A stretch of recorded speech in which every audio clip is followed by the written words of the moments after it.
Assalamualaikum warahmatullahi wabarakatuh. Halo anak-anak Budin kelas 9.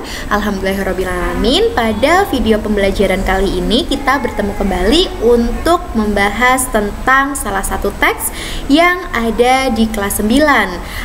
Terutama ini adalah teks terakhir kita ya di kelas 9, yaitu teks cerita inspiratif.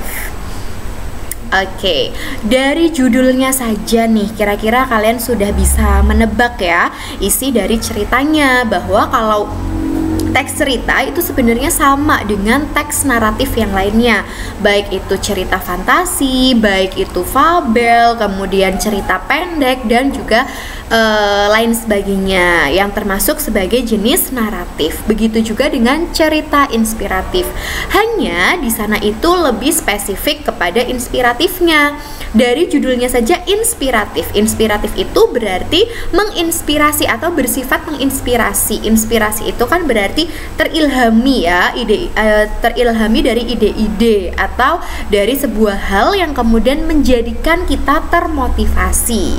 Nah, untuk lebih lengkapnya kita langsung saja masuk ke hakikatnya. Jadi di sini sudah Bu Dinar tuliskan bahwa hakikat dari teks cerita fantasi itu adalah teks yang berisi percikan ide-ide atau ilham ya, akibat hasil proses belajar dan peduli kepada sekeliling kita. Cerita inspiratif biasanya berisi cerita yang memiliki kebijakan atau kelebihan yang dapat menginspirasi sekitar dalam hidup. Jadi, dalam teks cerita fantasi di sini ada kata kunci berisi percikan ide-ide atau ilham. Dan di sana itu merupakan sebuah hasil atau proses belajar. Jadi memang teks cerita inspiratif ini khusus isinya tentang hal-hal baik yang menginspirasi atau yang bisa memotivasi orang lain, begitu ya. Kemudian selanjutnya di dalam sebuah teks cerita inspiratif, karena tadi Bu Dinar sudah sampaikan ada sebuah kebaikan, ada sebuah hal yang memotivasi.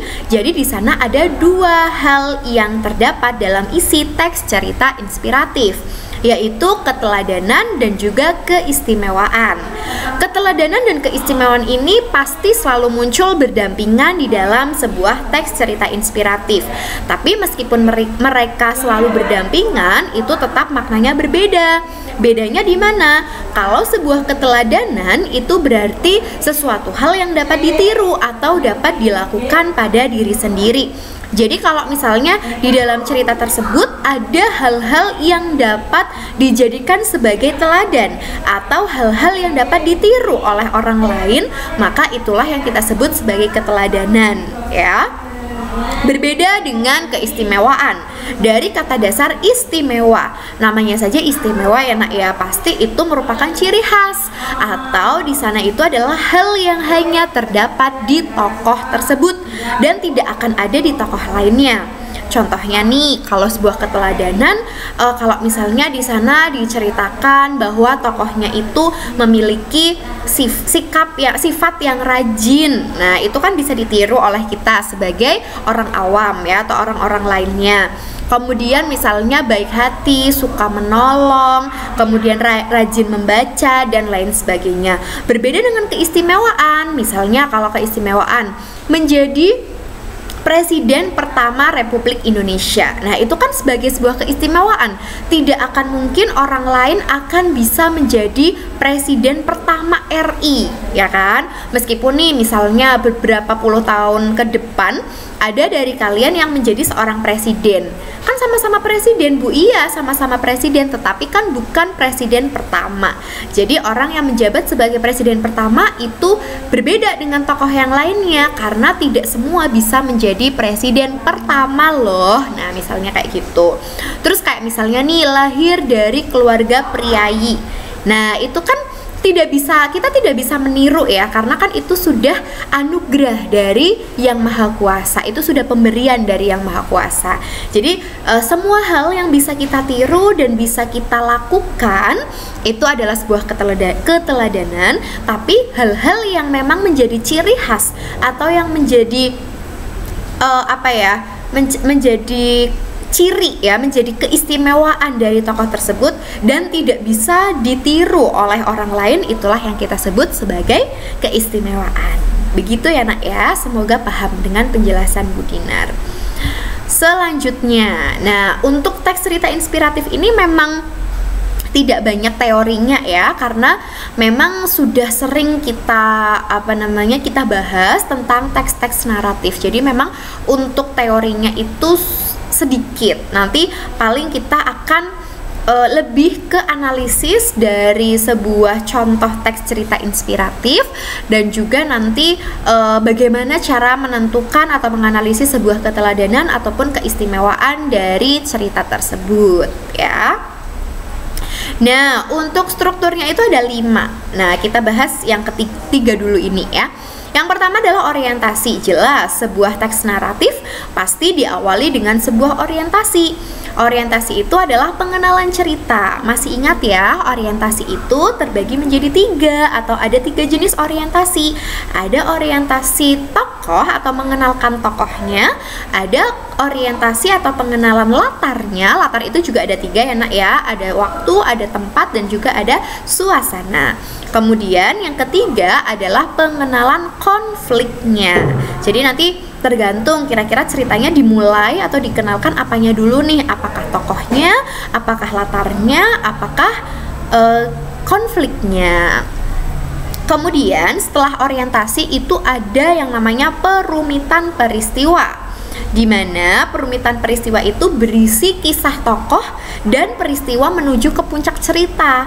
Jadi di dalam perumitan peristiwa itu terdapat terdapat masalah-masalah yang muncul gitu ya. Kisah-kisahnya itu terjalin dalam sebuah perumitan peristiwa. Sedangkan yang ketiga itu ada komplikasi. Nah, di sini di struktur cerita inspiratif ini, komplikasi itu berisi puncak dari masalah tersebut atau puncak dari isi ceritanya. Nah, tadi kan sudah ada konflik. Nah, kalau di sini adalah klimaksnya. Dan biasanya di dalam sebuah komplikasi itu merupakan tempat dari kisah yang menginspirasi tersebut, ya. Kemudian si tokoh itu sadar akan kebaikan-kebaikan yang ada dalam teks itu untuk komplikasinya.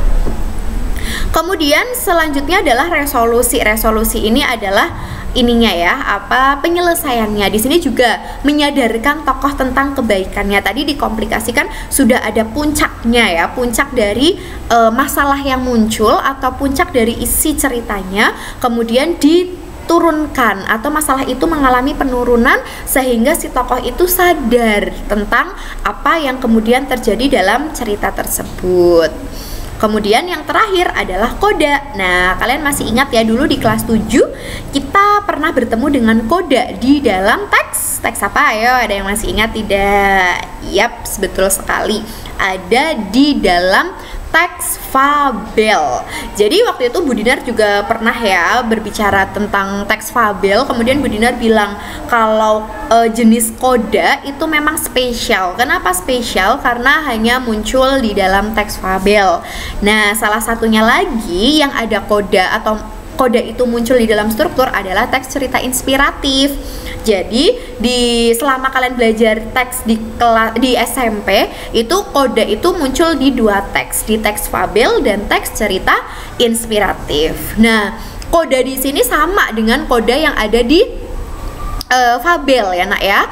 Di sana koda itu isinya adalah kesimpulan dari pesan moralnya atau amanat-amanat yang ada di dalam cerita. Itu kita sebut sebagai koda. Jadi memang hakikat koda itu adalah amanat atau pesan yang ingin disampaikan penulis kepada pembaca ya. Selanjutnya, nah di sini dalam menyusun teks cerita inspiratif itu kita bisa mendapatkan ide dari 3 hal.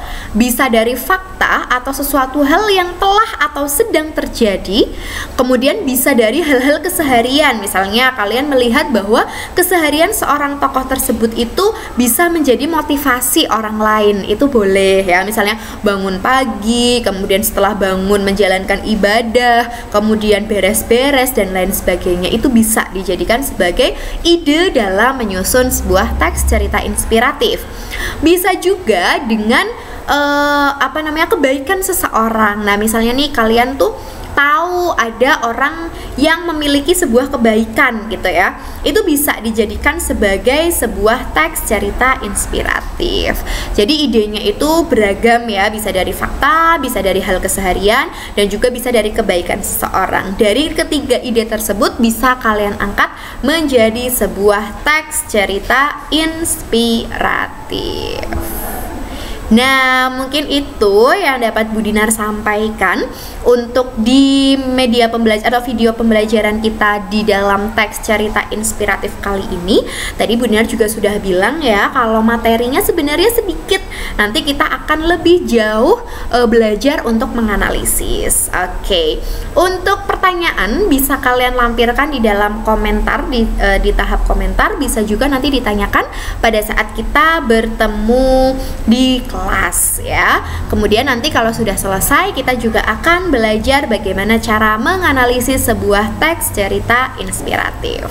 Begitu ya anak-anak Budin.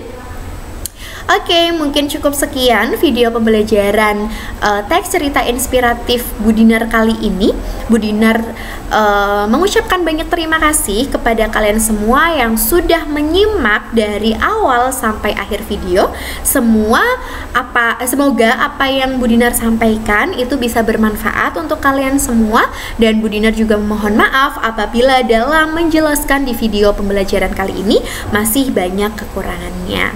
Insya Allah kita bertemu kembali di video-video pembelajaran yang lainnya.